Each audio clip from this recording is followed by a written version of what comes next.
How's it going, everybody? I'm Cameron Lavi-Jones. I'm the founding member and lead guitarist for King Youngblood, and I want to thank Black Fret for having me. Mwah.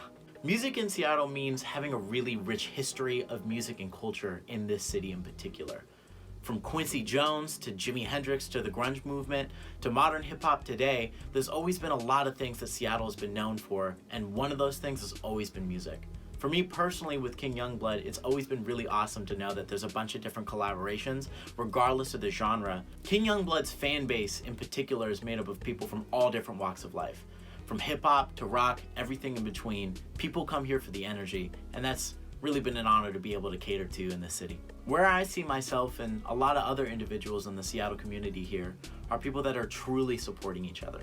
It's built up of all different types of people, and again, from any type of genre, but always focus on how to push people, spread opportunities, either that being in helping people find gigs or helping people find jobs to support their artistry.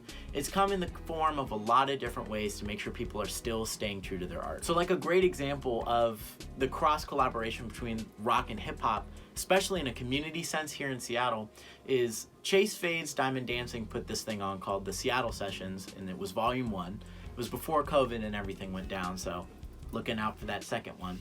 But the whole function of it was we rented out a studio and invited probably 200, 300, maybe 400 different artists. People doing all different types of things, from instrumentalists to producers to visual artists to photographers, videographers, everybody there to take part in a true artistic experience. And so me and my brother, bassist for King Youngblood, Hamoon, both were invited to go there and represent King Youngblood. And I think the assumption might have a little bit been that we were going to come and just be like session musicians, play on if people had ideas. But Hamoon and I definitely came in there being unapologetic and knowing that we got to rep ourselves, especially.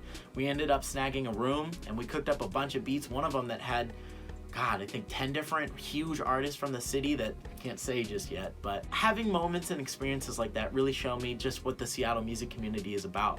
Because it's showing that everybody's here to push forward a message, and everybody's here to push forward that energy. And King Youngblood's always on board for that. For me, balancing both the hip-hop realm and the rock realm isn't really all that difficult. Both of them are straining from the same place, and especially being a black person, it makes it really easy to hone in on what my ancestors have said and what the origins of the artistry is. Because in both hip-hop and rock, it's coming from the same voice. COVID-19 made King Youngblood lose a lot of money, probably thousands of dollars, let alone the potential for stuff we could have sold with merch, album sales, just concert tickets really. But still, there's always going to be ways that artists are going to be resilient in making sure that their voices are still being heard. COVID-19 forced us to postpone a lot of things. We're with APA and we were planning on doing an entire summer tour with them.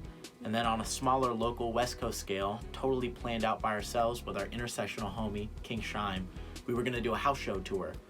But regardless, artists are really good at creating art with constraints. We're still looking for a lot of different ways to find workarounds, to make things accessible for people while they're still staying safe, and being really innovative in the way that we can still get our voice out and let people know that King Youngblood ain't going nowhere. King Youngblood just put out a single called OPAQUE. It's available on all streaming platforms.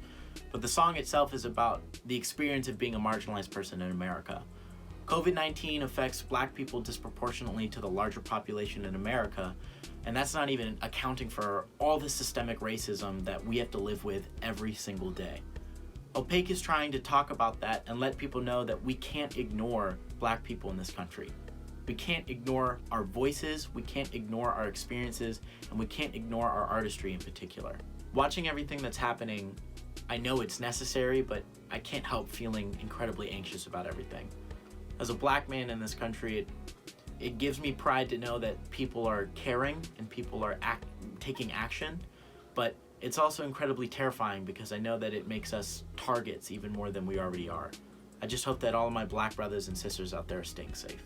On that note, we decided to dedicate the video to Ahmaud Arbery, Breonna Taylor, and George Floyd. Including the video for it is really speaking on those images of what black people are going through in this country and marginalized people all over the world. My message for everybody in Seattle right now is stay strong and stay focused on justice. It's really easy for us to get distracted with different things going on, different people saying different things. But remember, to hold on to your morals, hold on to each other, and hold on to yourself. Be safe, Seattle.